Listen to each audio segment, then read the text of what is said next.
ډیرو قدرمنو افغانانو ورونو، افغان کډوالو ورونو، هغه افغانان چې 40 کاله مخکې راغلي دي او UN یونیسار دوی ته هغه شنه کارډونه ورکړي، بیا چې په دا 3-4 کاله مخکې ژړ کارډونه ورکړي دي، دا افغانان په هیڅ صورت نه سوای تلای، نه د پاکستان حکومت نیولی سوای، قانوني اسناد لري.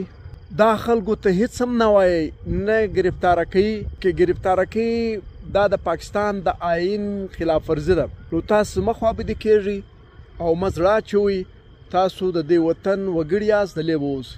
کوم افغانان چې دا اوس راغلي 3 کاله مخکې UN اقوام متحده له پاکستان سره خبره کړې ده، امنسټي انټرنیشنل، نورو ډیرو د انساني حقوقو تنظیمونو چې د دې افغانانو په رجسټریشن کې موږ مرسته کوو، نو ډیر زر به د دغه افغانانو، هغه افغانان چې 3 کاله 2 کاله مخکې راغلي او دوی نه رجسټر سوي په پاکستان کې، هغه به ډیر زر رجسټر سي. نو افغانانو، هغه افغان کډوال چې په پاکستان کې ژوند کوي، دوی دې اندېښنه نه کوي. داسې کیسه نه ده لکه د دنیا چې وایي، خلک چې وایي ته قانون سته، د پاکستان آئین سته.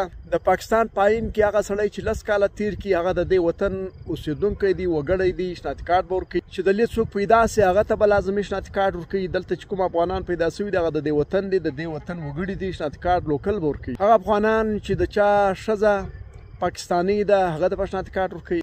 هغه پاکستاني چې د چا ښځه افغاني ده هغه ته به هم شناختی کارت ورکوي. دلته د پاکستان آئین سته، قانون سته، دنیا سته، اقوام متحده سته، د انساني حقوق تنظیمونه سته. داسې توره شپه هم نسته لکه دلته چې اوازې خپرې دي. خیر و خیرت دی، خپلې ډوډۍ وخورئ، طبیعتونه مه خرابوئ، خوب وکړئ.